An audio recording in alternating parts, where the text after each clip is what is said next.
Live dance, doing the live dance. All right, we should be live everywhere. So, hello, everyone.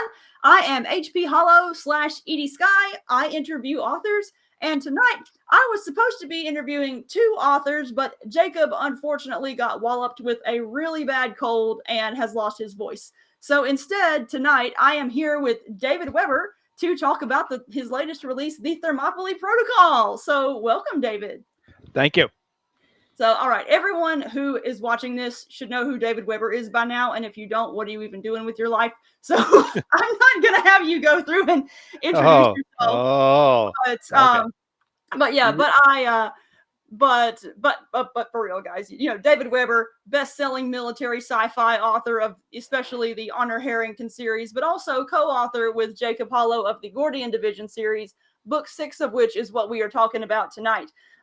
So for those who are new to this show, a few little things. First off, thanks for watching. Second off, we are running a little contest where if you fill out this little form I'm about to link in the comments, you can enter to win a signed copy of the Thermopylae Protocol. So get on that. But also, what else? Gotta check my little notes here. All right. So feel free to ask questions of David. I am going to save all questions non-Gordian Division related for the end of the podcast, because I just know, based upon the groups I hang out in, someone in here is going to ask, when's the next safe hold? So we're going to try to organize the questions. But yeah, you guys feel free to ask questions of David. I will pick them out, David, and then bring them to you so you can answer. Okay. And all right. Well, while we're doing this, we are having video issues from my end, which is why you have my handsome avatar instead of my rather scruffier self. We just get to imagine your handsome self this time around. Just imagine me sitting here in a tuxedo. Yes. Super fancy. Yes. So, all right. I'm copying the link to I've got so many windows open right now. Everything is crazy. So, all right. So,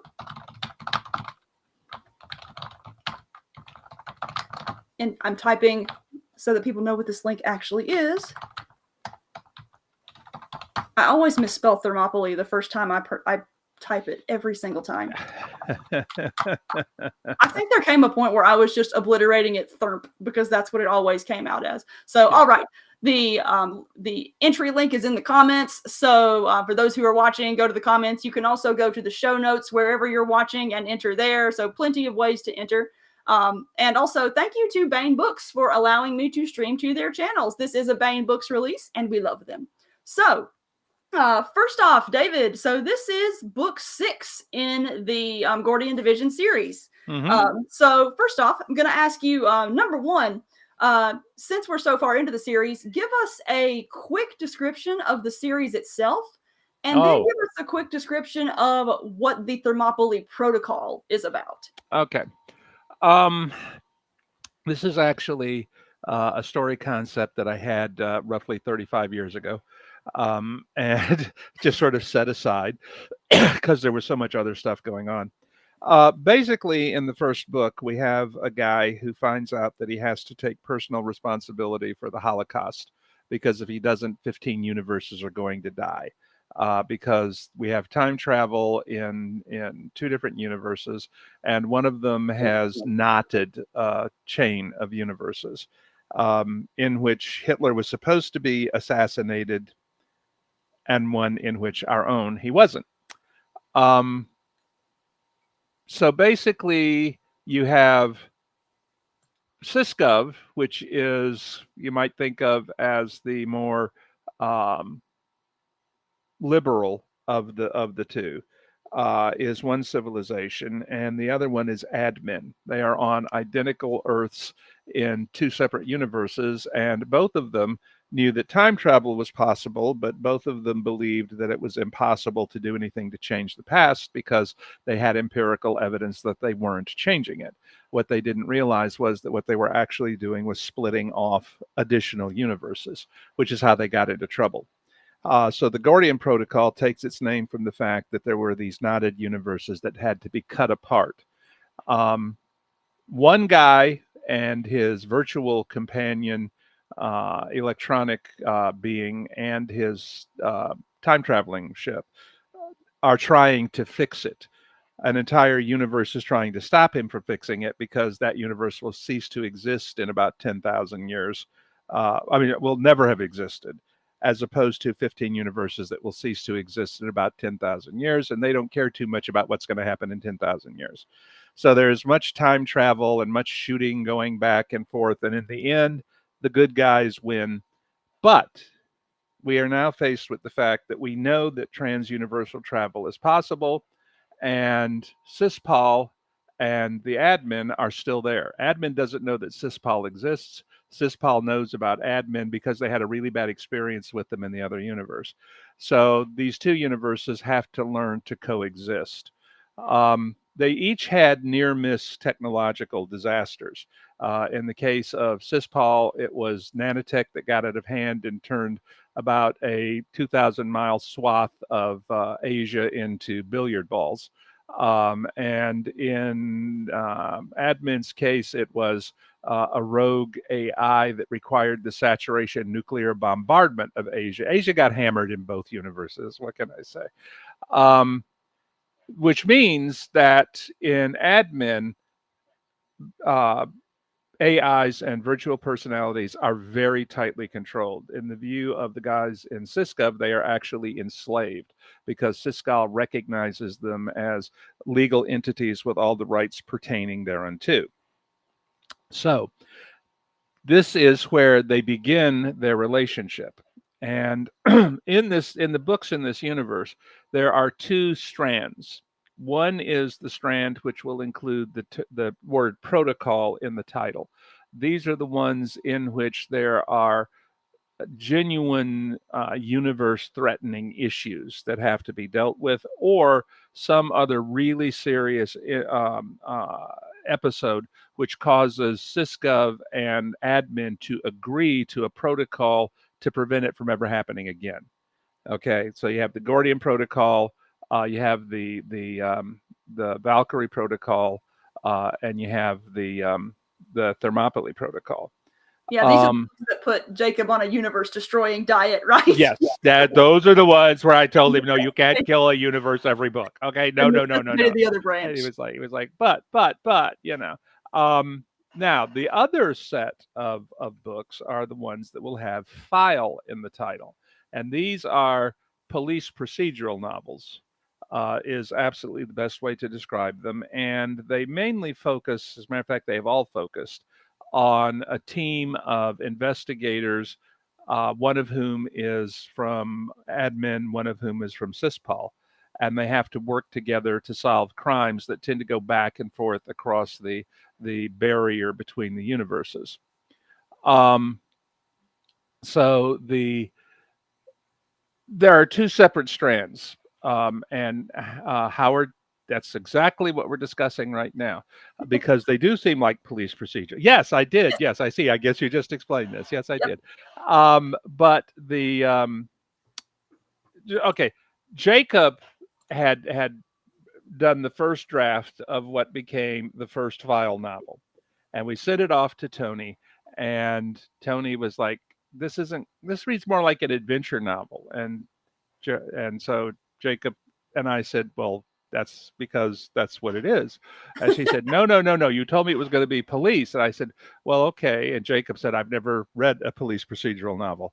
So we gave him the 83rd Precinct, and apparently he has now sold his soul to police procedurals. Oh yeah, this is where I step in as Jacob. Whenever he said that his voice was gone, I went to his bow tie collection and basically got the most sciencey bow tie and decided to wear it as a doppelganger. So yeah, if I can interrupt a bit, just discovering police procedurals was really interesting for Jacob because it was a genre that he'd never really thought about before. He was always, prior to that, he was always a very military sci-fi, action sci-fi kind of guy.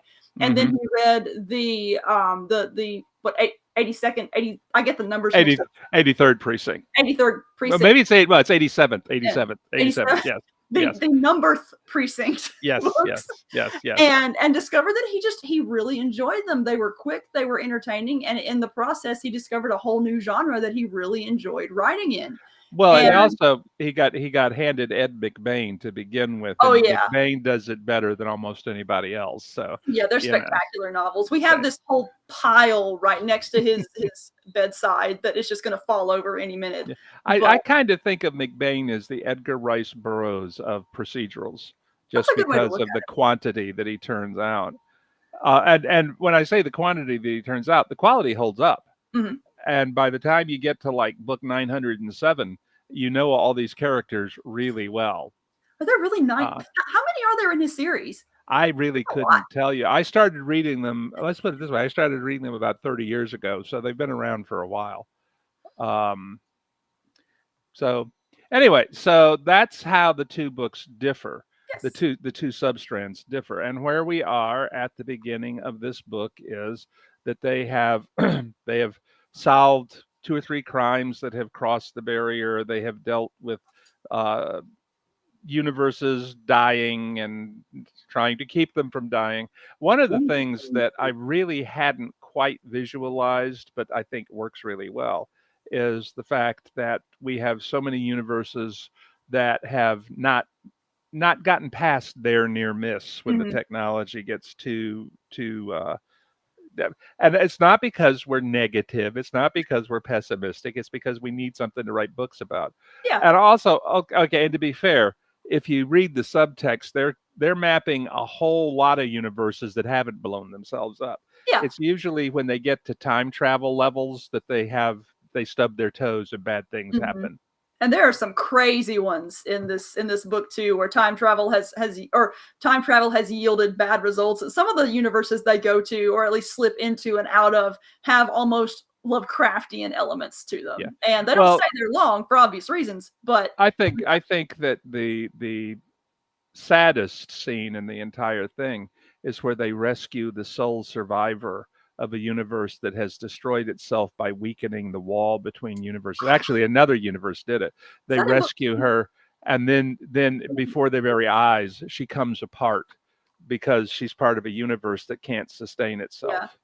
I remember that one. That one was actually a Tuckerization. Like I think someone won a Tuckerization at a convention charity auction, and it was just like make it brutal.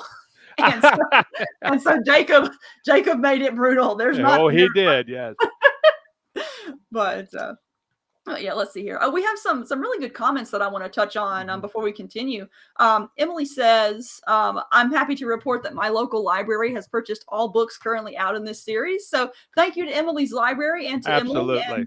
And that reminds me to say, like, guys, if you want to read the stuff, and your library doesn't have it, a lot of libraries have request forms you can fill out, and a lot of times they can get the stuff. So all they need to do Yep. is know that someone's interested. So yeah, hook Yeah. up with your library and Well, see if they. they libraries can't possibly keep up with everything that comes Oh out. yeah. I mean, Especially with so many books like this. We are in a golden age, a platinum age of publishing right now. yeah. Well, And it's with the like it's like you have heard me say before. The thing about electronic publishing is that the great thing about it is that we get to see a lot of stuff we wouldn't have seen otherwise, and the worst thing about it is we get to see a lot of stuff we wouldn't have seen this is, otherwise. this is true.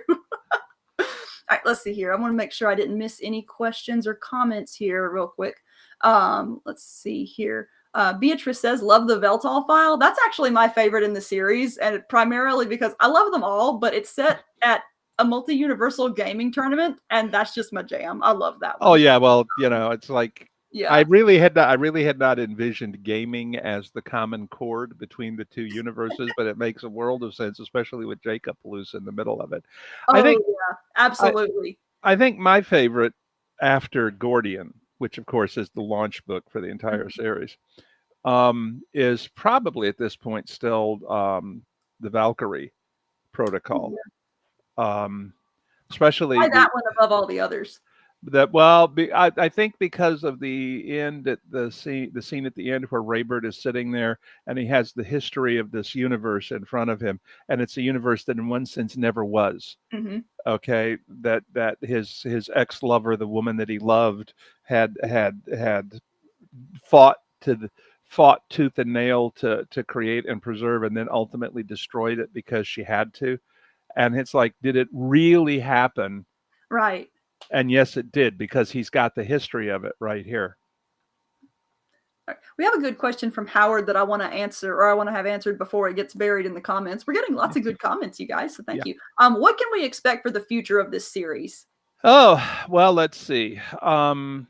Jacob has his first solo novel in this series out, the The Dyson Dyson File that File. came Yeah. out right before this. Yeah. And we will be having another protocol level novel here shortly, in which Jacob is restricted to only killing a couple of galaxies, not an entire universe. Unfortunately, one of them is ours, which is going to be messy. But No. yeah, well, but they all lived happily ever after, sort of, kind of, in a way. You'll understand when you get there. This is an open-ended series, and so there will probably be quite a few more books in it. There will probably be more. There will probably be more files than protocols, because it's harder to manage universe destroying events than it is to solve crimes. Okay.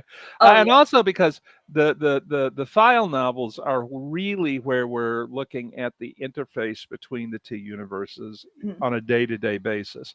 In the protocol novels, they frequently have to cooperate even when they don't like each other very much, and they learn to respect each other, and they make sacrifices and all the rest of it. But it's really more on the micro level with the police work that they are weaving the strands of these universes together. And Jacob enjoys writing both branches, but I can see the level of fun he has messing with the two different universes in the police procedurals. Because that's partly because he's messing with Isaac. Oh yeah, definitely. Isaac. Okay. And sometimes authors, when you're talking to authors, you can identify who their favorite characters are by how they light up when they talk about them. And whenever Jacob talks about Isaac and Susan, you can automatically tell that they are among his favorites. And so he really just enjoys writing their interactions. And I personally really enjoy characters who are foils for each other.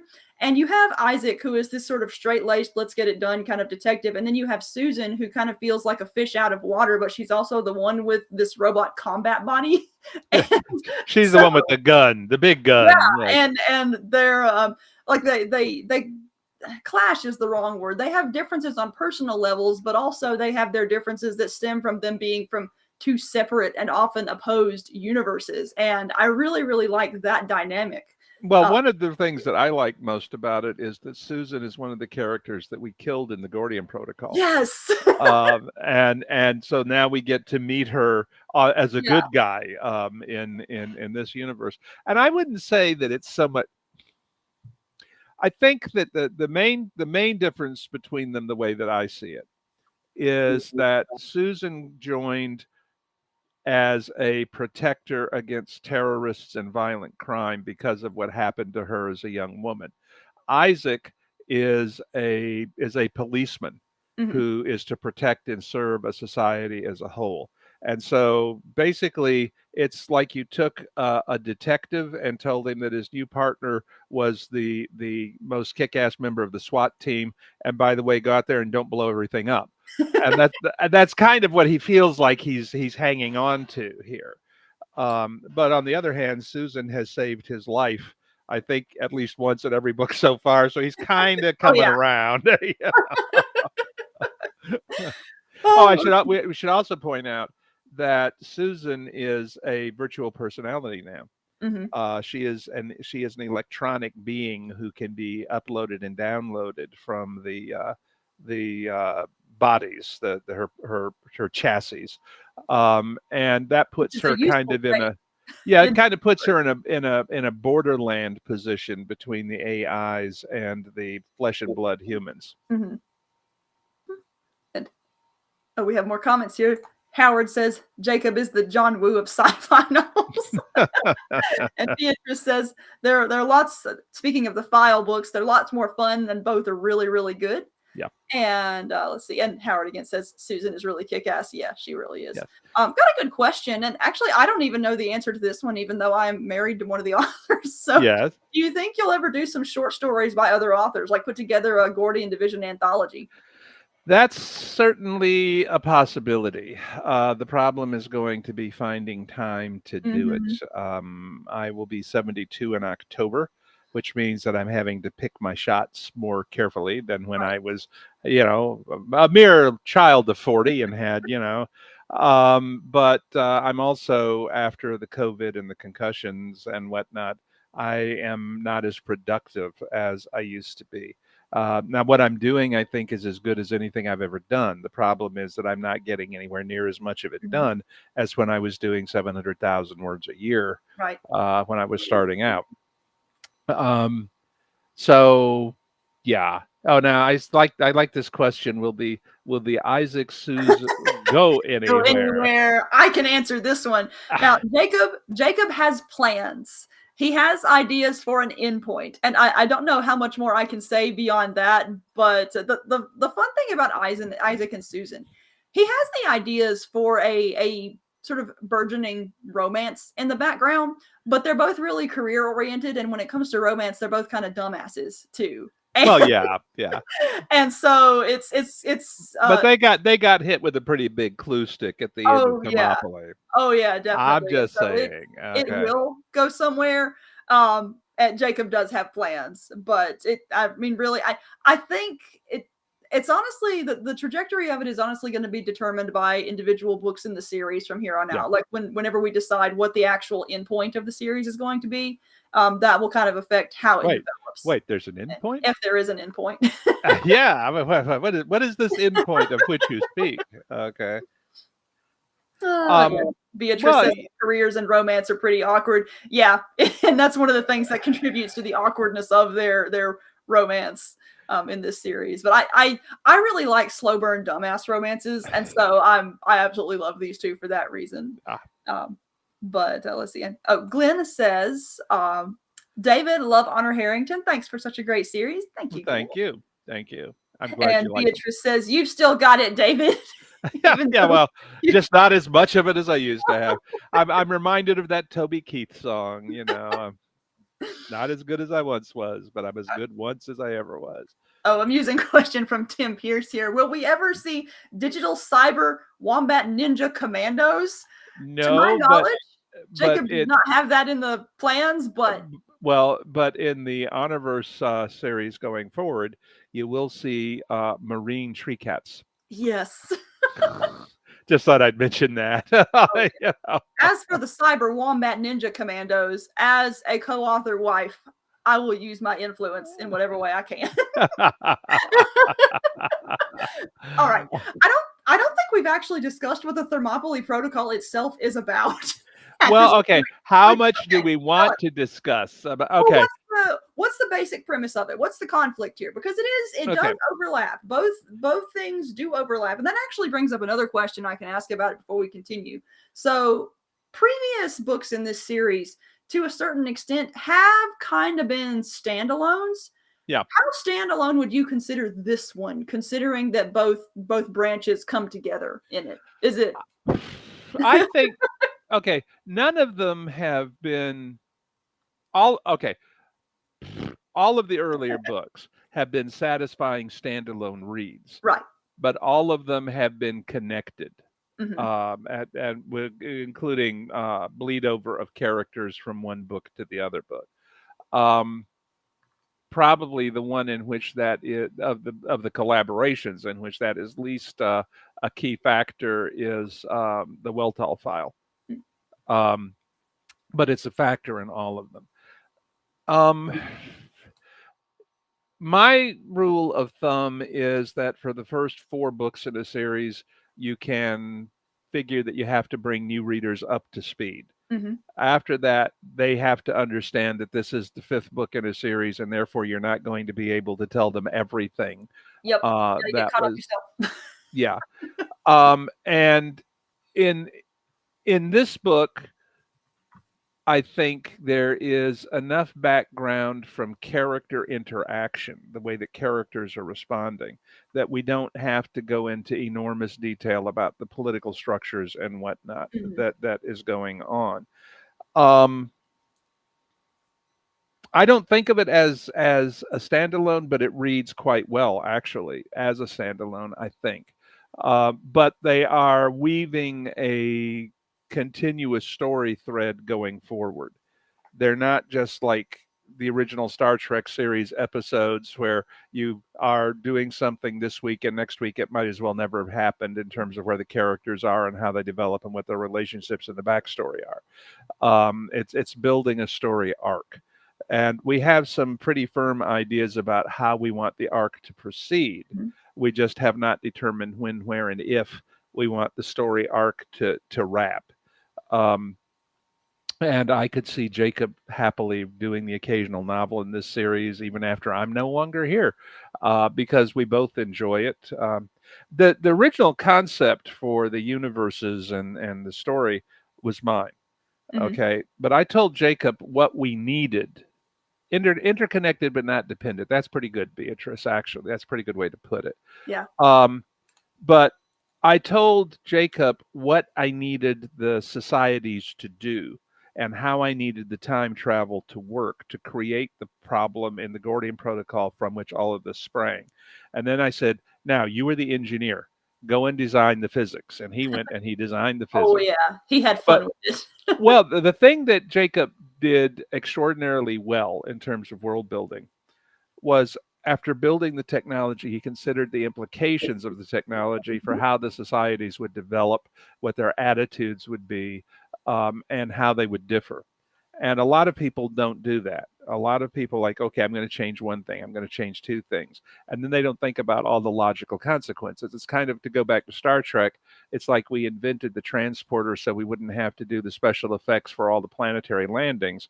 And we wound up with a god weapon that we had to break in every episode because otherwise they could solve it with the transporter. Right. Like and it even carried over into second generation, because in second generation, when they're fighting the Borg cube, okay, they're worried about the Borg's personal shields resetting for the phasers on the boarding parties. Okay, I would love to see the Borg's personal shields reset against 15 kilos of antimatter beamed into the middle of the cube. Okay, Yeah. but we know they can do that because they beamed failing warp cores out. So we have issues like that cause the writer in me to go, oh Yep. God, and Jacob put together a structure. I think I made maybe two or three suggestions, but by and large, 99% of the structure of the two societies grew out of his technology and the way we fitted it together. I was really impressed. A funny thing about Jacob's design sense that I had to get used to is, so both of us are writers, and when I'm brainstorming with him, when I think, I like to have all possible ideas and then coalesce the good ones together into what works. And Jacob takes kind of the opposite approach, where whenever I give him an idea, he thinks about it, and then the first thing he says is, "This is why it won't work. How do we fix it?" Yeah, and, yeah, and that's just his engineer brain doing. It's not that he hates the idea; it's that he wants to fix problems early. But that's the exact way that he approaches world building. He wants to get everything in line, see what kind of problems things can solve, or things can see what kind of problems can arise, and then fix yeah. them early before they cause story Well, problems. actually, now that you mention it, okay, when I'm working with an editor, Mhm. okay, and they make a suggestion, okay, I have to figure out all the places where that suggestion may make problems for what Mhm. I've already done before. I need to be sure I've identified all of those before I can look at where it will strengthen what I've done. And it drives some editors crazy because they think I'm saying, no, we can't do that. I'm saying, well, it'll make a problem here, it'll make a problem there, it'll make a problem there. And then the all of a sudden, yeah, and I've done all that. And I say, yeah, but it's a really good idea because, okay, but we don't always get to that point before they're like, um, let's see. Let's see. All right, let's see here. So, one of the big factors in the Thermopylae Protocol is AI, and or rather AI personalities, and how they are treated in both societies. So my question is, what were the challenges in dealing with that particular conflict that arises? Well, that's really what the Thermopylae The protocol protocol is all itself. about. Mhm. Protocol is all about. Yeah. The Have from we what? discussed Okay. how AI is treated between both societies? I know we've discussed the differences between the admin and the Well, Cisco. I mentioned that admin that in Thermopylae in the viewpoint of Syscov, admin enslaves Right. AIs. Okay, so we Okay, have discussed they're boxed. They're not allowed free access. They are very tightly restricted and they're not allowed to wander the web, et cetera, et cetera, et cetera. Whereas in Syscov, they're like, oh my God, they're everywhere. Okay, pocket universes, on the infonet, the whole nine yards. And in addition, in Paul, they've got a tradition of transitioning from physical to virtual. Probably about the time you start turning that. 40 or 50, your body starts slowing down, and you can choose to become a an electronic being living in the net, or you can choose to be incorporated into a synthoid body. One of my Um, favorite things in the first book in particular was the going meatless party. The yes, yes, concept of the yes, going meatless party yes. where it's like you're transitioning to your digital form and it's this like You've already, well, the thing is that the way that this is set up is that unlike a lot of science fiction, including my own safehold books, the assumption is that to get a real read of a human personality, you basically destroy the structure of the brain in right. getting it. So you lobotomize the body Mhm. when you record the personality. So therefore, you automatically, if you decide to become a virtual personality, you're kissing Oh yeah, your your body's gone. flesh and blood body. So what usually happens is at the going meatless party is that your body, your previous host, has a place of honor laid Mhm. out, so you can all say, "My, doesn't he look natural?" And meanwhile, you're standing there in your new electronic persona, whatever.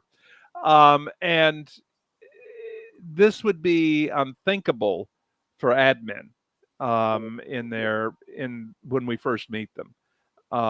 And there is incredible fear on admin side of all these virtual personalities running around loose. Oh my God, Yan Lu is going to get us again. And on Sispal's side of you horrible, medieval monsters enslaving these people Mhm. and just destroying them, etc. Um, the the other thing I think that needs to be borne in mind is that admin is running behind on the technological curve Right. to Syscov Syspal, and they are Syscov Syspal is a post scarcity society. Mhm. Okay, admin isn't yet, and they're making the transition, and that's part of the problem Right. where they're looking at things like virtual personalities. It's a younger, for want of a better term, cruder in some ways Mhm. society. It's also had a lot more political conflict before the two sides meet up, Oh yeah. including system-wide wars and the whole nine yards. So you one would assume that most of the problems would be coming from the admin side. However, most of the problems are actually coming from the syspal side. Mhm. If you go back and look, every single book where there has been a threat to the universes began with syspal. The Gordian Protocol did, the Valkyrie Protocol did, and this one does. Um, and if I were admin, I'd be going, we put up with a lot from you guys, But in this particular instance, what happens is that admin is being attacked by terrorists that they can't identify, but who seem to be using syspal technology. Right. And the idea is we got to figure out who's doing it and why. Mhm. So and it turns out that yes, it does look like it's Syspal technology because it is Syspal technology. In fact, it's cispal terrorists who are wandering around the admin universe. Um, the title of the book comes from the moment in the book in which Leonidas, who is the leader of a group of folks in admin, I won't tell you what kind of folks, but anyway, Called the uh, Scarabs. they are they are standing in the path of these terrorists, and they're gradually, they're being worn away. So that's like the Battle of Thermopylae, Right. and in fact, the lead terrorist on the other side goes by the name of Xerxes because Jacob and I are not always very subtle. You know, No. well, we are. I mean, except for Robespierre. Yes. Yeah. Oh man, that's Thank one of you, Howard. It was. Yeah, I thought it was a good scene. Oh, well, let's see here. Let's see, we've got so many questions in the comments. I'm trying to sort back through them. We have, let's see, one more, and I think this is from Gamora 12. And the question as written is, how did you, Jacob, about this series? But I think it's meant to be, how did you connect with Jacob about this series or contact Jacob about this series? So if I've misinterpreted it, Gamora, let me know. But how did this start? I know this answer, so I'm just going to let you say it. This is one of those interviews where it's like, I know the answer to every question, but I have to pretend that I don't for the sake of interview purposes. Yeah, well, okay. Sharon and I met Jacob and Heather at a small Comic-Con in one of the libraries here in, I can't remember even which library it was. It was Wasn't man, it I in one of the forgot the libraries? location too. It was not at a library. It was at a really, really little con called Monster Con. I And thought that, yeah, okay. it Anyway, might have been anyway. uh, okay, maybe the second time was in, anyway. It was at a university, I think. Yeah. Yeah. Anyway, so we met, and Sharon actually noticed the two of you and said, "Come on over," and we started talking, and we liked you, and we ran into you again a couple of times, and we started having dinner occasionally, discussing books. Mhm. I read Jacob's Jupiter books, Dragons of Jupiter. Dragons of Jupiter, Yeah. before, and it had some problems, but then it was Oh yeah. like a very early book. It was the Um, very first book we published. So yes. Well, and also probably one of the drawbacks of independent publishing is that you usually don't have access to an established editorial staff, people who might help to identify problems or weak points. Weak points would be a much better word right. phrase for what I'm talking about here. It wasn't like Mhm. there were plot issues. It wasn't like there were just what draws readers to a writer is the writer's voice. Okay. And Jacob was still working on his voice. Mhm. Okay. Anyway, so I think we were having like his birthday dinner at one of our local restaurants, which is no longer there, but Oh. which Sharon and I went to for 20 plus years before it went away. And Mhm. I had been thinking, like I say, this was an idea that I pitched to Jim Bain at the same time that I pitched Honor Harrington. I gave him 10 concepts for series. He jumped on Honor Harrington because he wanted a sort of a Horatio Hornblower in space for forever. This was one that we didn't think we were going to have time for, but I really liked it. And Jacob being an engineer and my having read some of his stuff, I decided that I would ask him if he would be interested in doing the book with me. Now, if I had known that he had sworn that he would never write a time travel novel no matter what, I might not have. Okay. But Well, he's glad you did. well, he done good. Well, I think part of it is that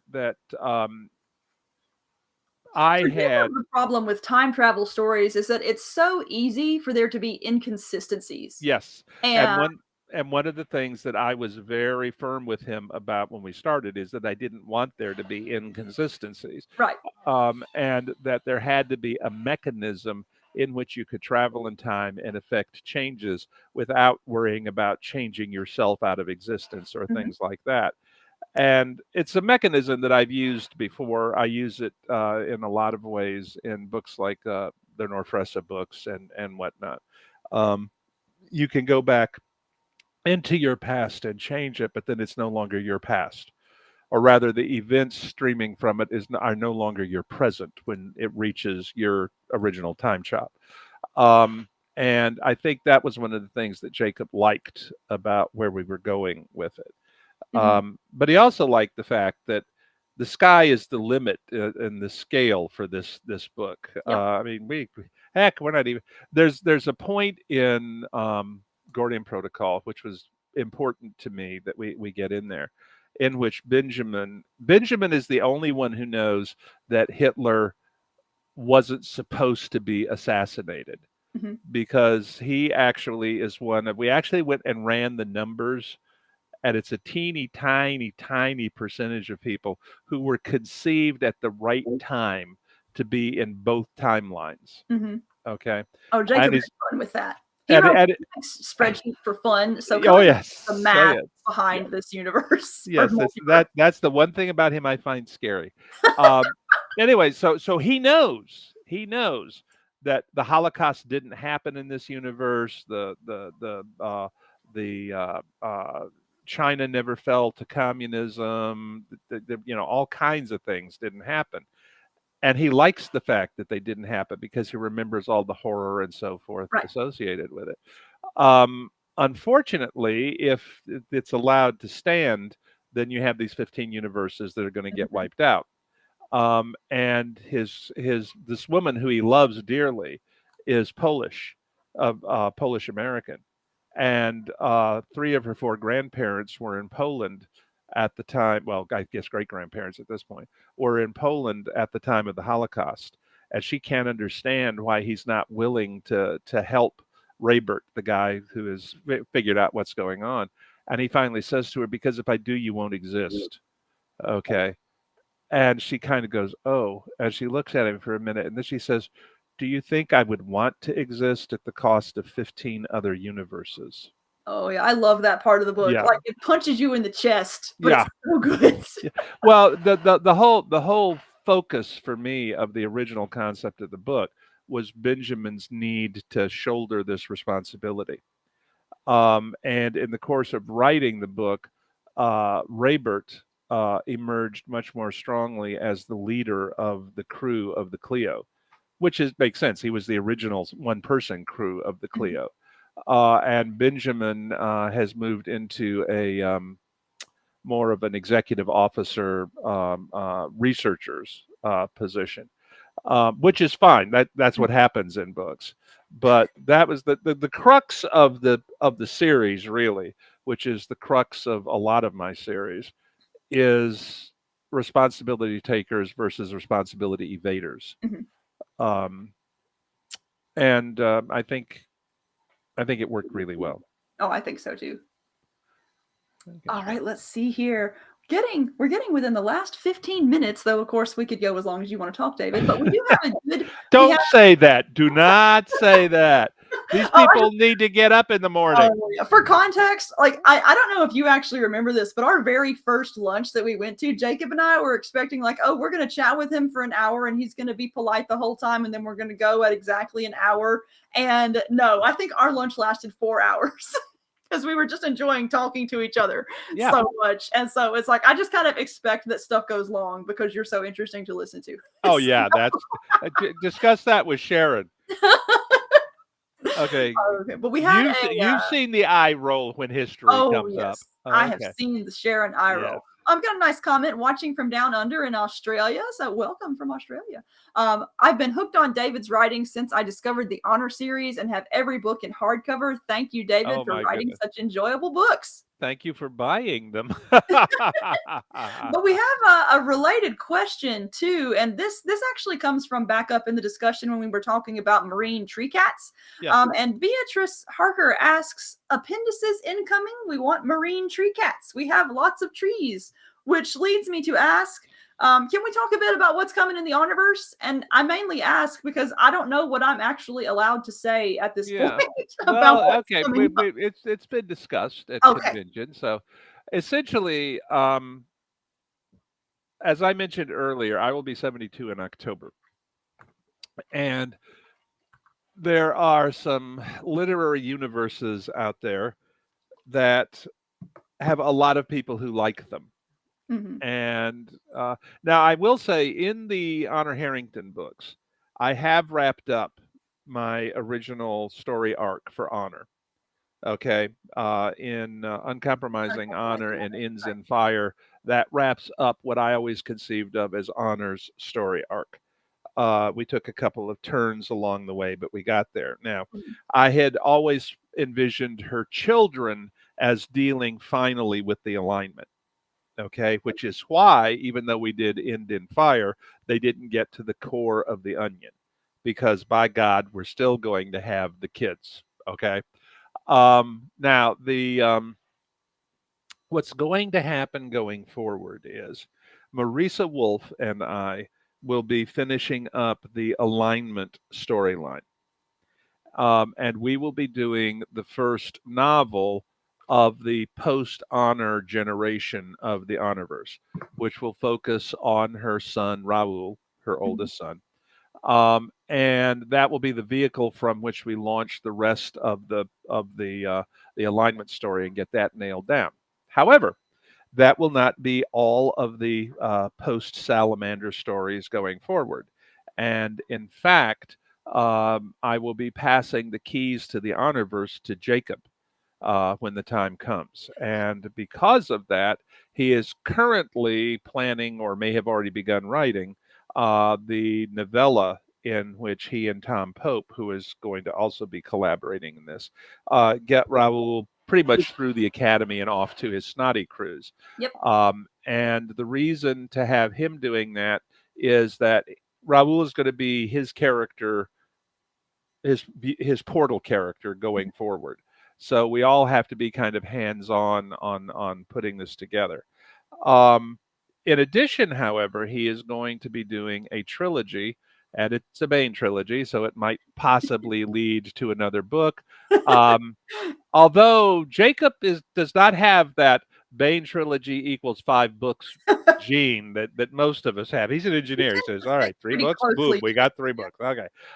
Anyway, he's going to be doing a trilogy, which will be the life of Edward Saganami, which will establish why Saganami is the touchstone for the honor of the Honorverse.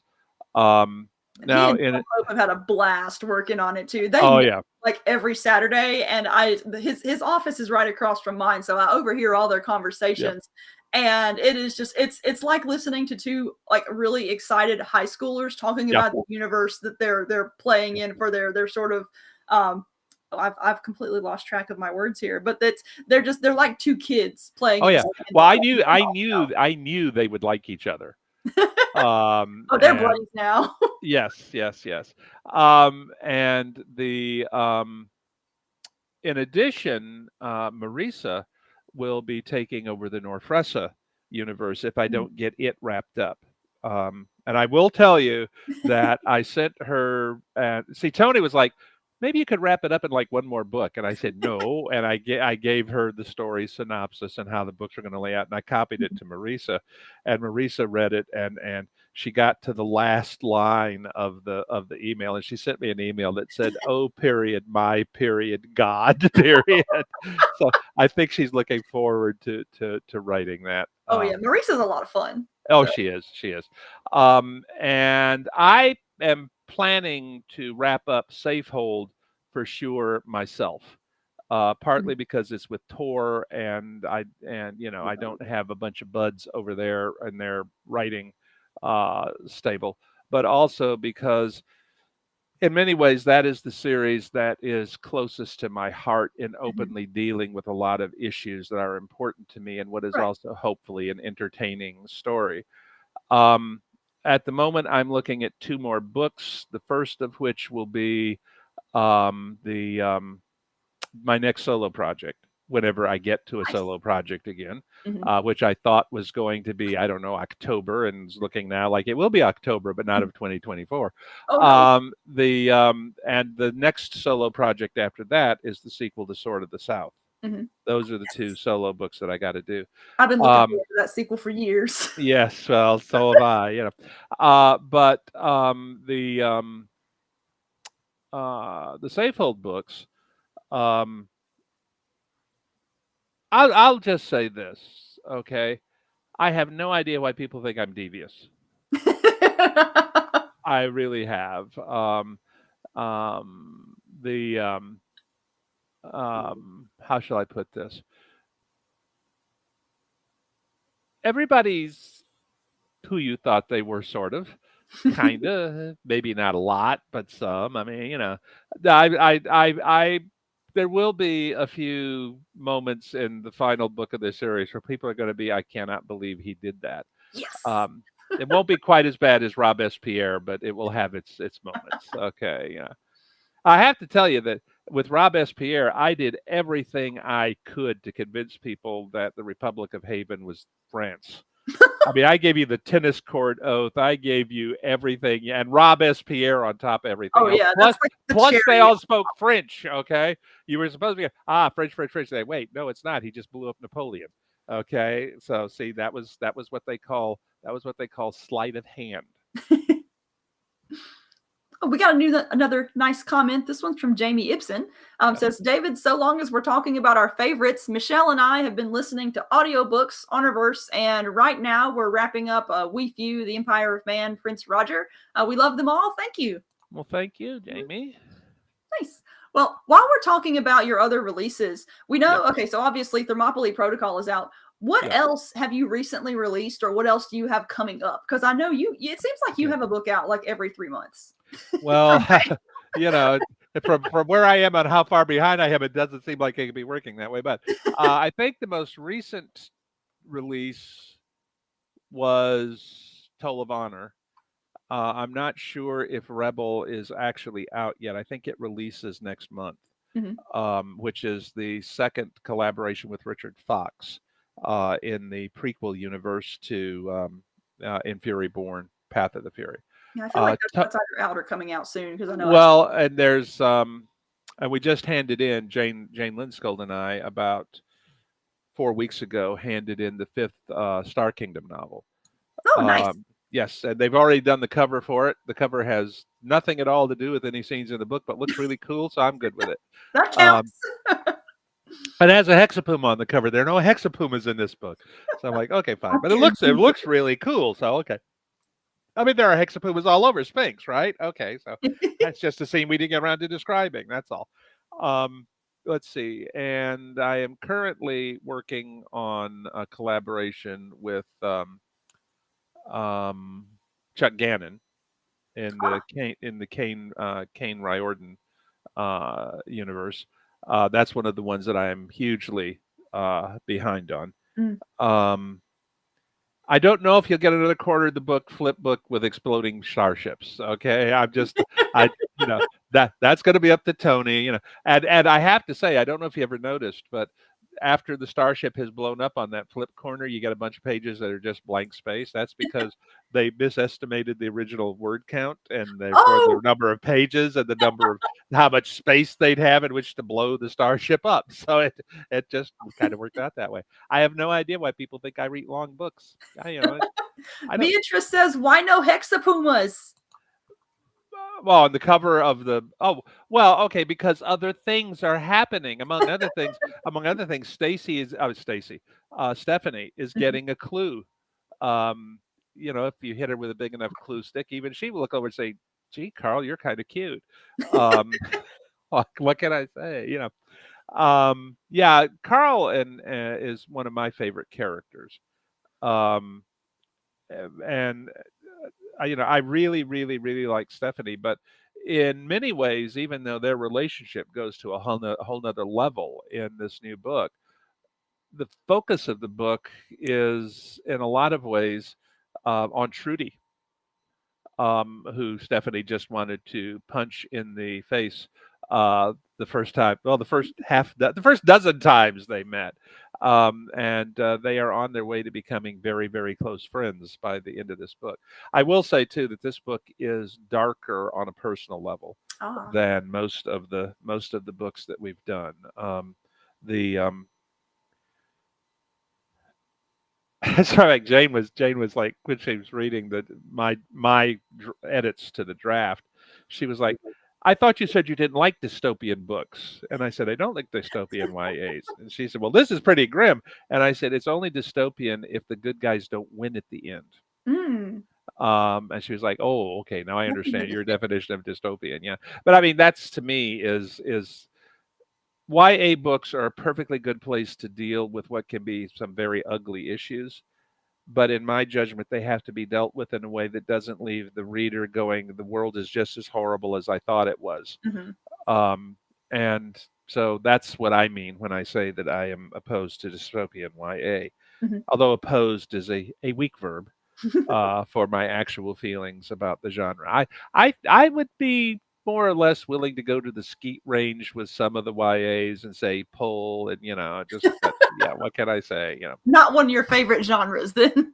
Well, YAs, yes, but okay. Dystopian in particular. Well, okay, but one of the other problems that I had is with the early Harry Potters, and I read all the Harry Potters up through the Half-Blood Prince to the kids, and I told them, okay, here on it gets a little dark. You can read them for yourselves later on. But the problem I had with the first few books, and it was inevitable, it was baked into the genre, was all of the adults had to be incompetents or stupid to allow these kids to save the day. So when I was writing A Beautiful Friendship, my belief is you can find all kinds of trouble for smart, capable kids to get into, even when they have smart, supportive adults in their lives. Oh, yeah. Okay.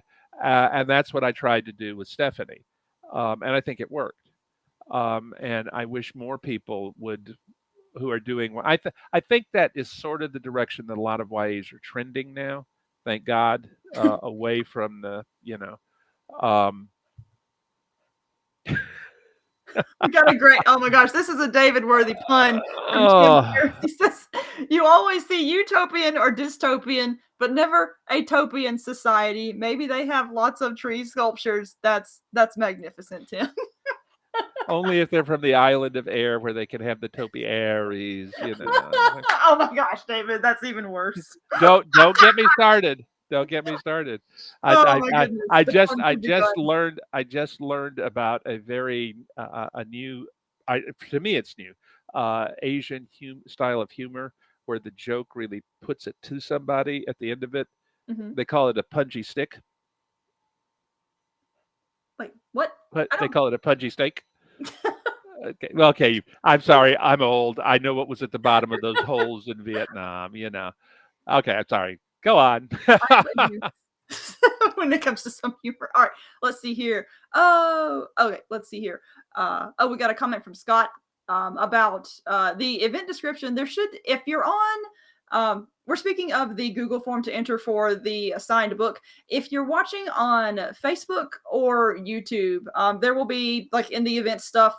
If you're on Twitter, I just recommend going to Google and YouTube for whatever, or not Google and YouTube, going to Facebook and YouTube for whatever reason. Twitter will not show an event description. And I see that you're watching on Twitter, Scott. But I'm also posting in the comments, and also I know you personally, so I'll just send you the link. but yeah, for anyone else, go to either the Bane Books channel on YouTube or Facebook if you can't find the event description, or the Holo writing page on either one of those, and you'll find it there. But Okay, I should point out that at LibertyCon, where we were last weekend, they actually had a panel, the five horsemen of the apocalypse. Only 4 of us turned up, and it was many puns were told. Oh. Now, if the puns are starting, it seems like a good time to wind down. Hey. We can only have so much awesomeness in one. There you go with the negative waves.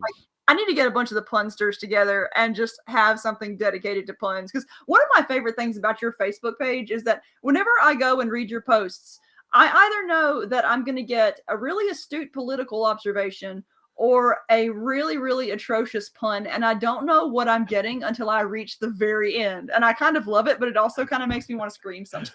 As a good pun should. Well, it was. I've always loved puns. Oh, me Okay. too. They're my favorite. And Sharon says that she doesn't, but every so often I catch that twinkle in her eye. You know, the Oh whole time yeah. she's going, "Oh, that's awful. Go I can away." I can just like I've seen the mischievous Sharon twinkle so much, it just popped Yes. straight into my head when Yes, you mentioned it. yes, yes, yes, yes. Ah, And when Michael was home from between assignments, he rotated home from Jerusalem on September the 30th, mhm. and he is now in Ankara, Turkey, in the embassy there. When he was home, he was sitting at the dinner table with us, and I told him, I joked. He said, "Dad, I never thought I'd say this, but I have really, really missed the dad jokes." Oh, that's sweet. Yeah. All right. Well, it is 9 o'clock, so we are going to start wrapping up here. Before we go, I do want to say in Jacob's place, he has, let's see, both Jacob and I are going to be guests of honor at Pecan coming up in North Texas in September. It's P-con. It's a pun on pecan, which Yes. honestly, the moment I heard the name of that con, I automatically I went. do. Yes, you were It's thinking they have yellow rivers in Texas, so it would be like, yes, I know exactly what you yeah, were thinking. I just love that pun. Anyway, we're going to be guests of honor at Pecan. So you should, if you're in the North Texas area, I think it's Fort Worth.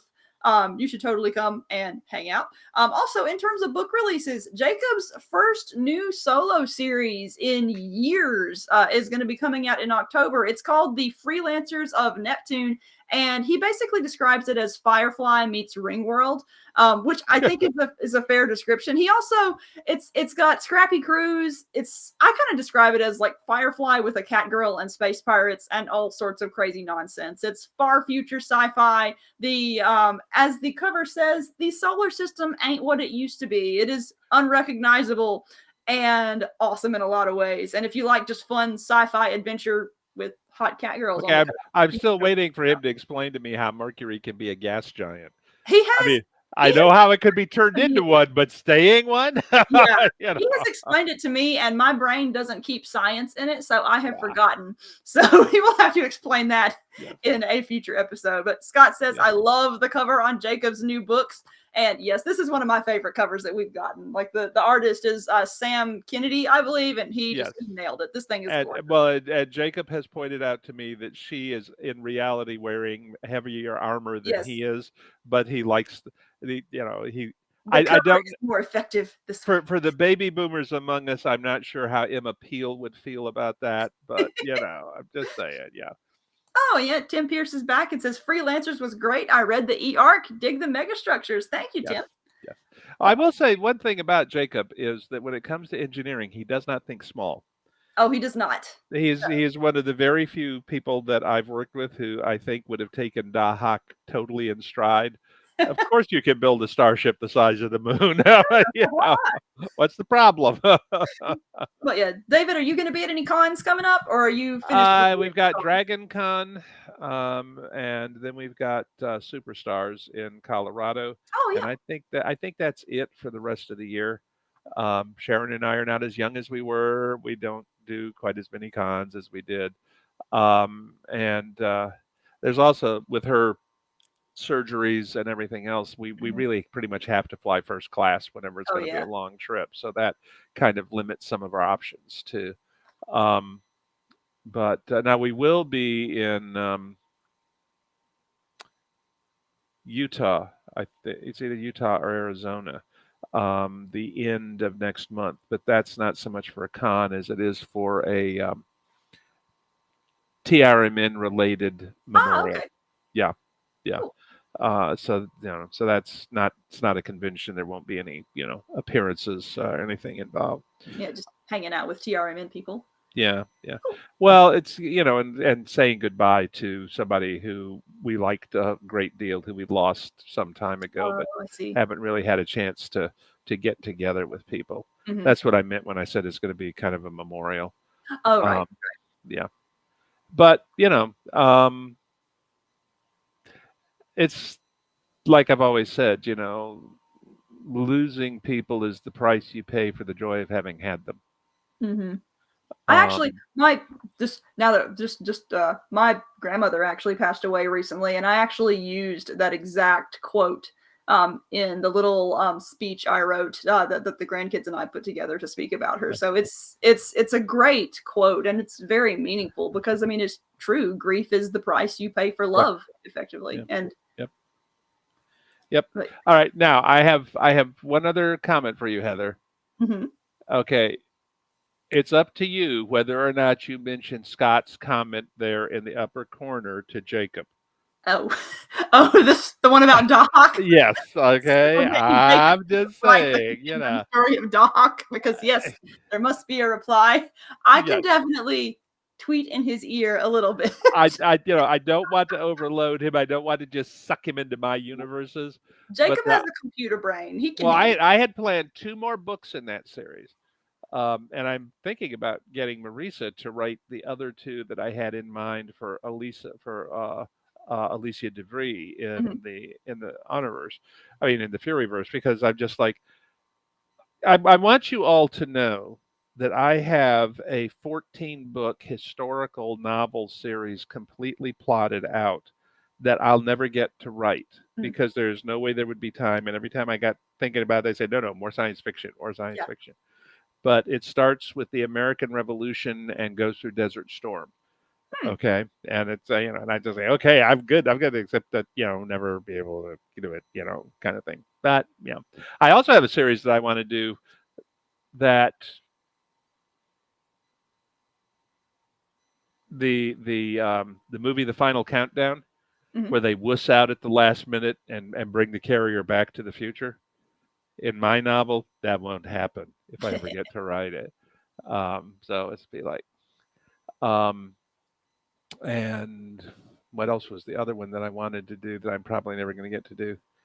Tim says there's time if we digitize you. Yes, that's somebody said we just need to give you a pica, David, and I said the damn thing it just starts spinning off its own series. We'd never get done anyway. But I want to do one in which William Tecumseh Sherman wins the Civil War for the South, and the war doesn't end up quite the way that it did in our. But again, there's no way I'm going to have time to do it. Yep. Well, so little time. Well, thank you for coming on the show tonight. It's a pity Jacob couldn't be with us, but I hope I was a sufficient stand-in. It's a pity that all you see is a circle that comes and swells and goes and swells when I say something. But we can hear your voice though, and that's the important part. Yes. Yes. But yes, thank you for joining me. Thank you everyone in the comments for watching. This has been a fun time. And again, remember, if you want to try to win a signed copy, you can go to the form in the event description or that I've left in the comments and fill it out there. I'll pick a random winner and then David and Jacob will sign it. And I'll have it in the mail to you ASAP. And you'll be able to read Jacob's signature. You've signed so much. You have it down to this really artful squiggle, though, and it's a distinct squiggle. It's calligraphy. Yes. Yes. We'll call it that. It's my kinji. Okay, boop. There you go. I'm done. Okay. David, have anything else you want to say? No, except thank you for having me. Well, thank you for joining me, and again, thanks everyone for watching, and we'll see you next time. So, bye.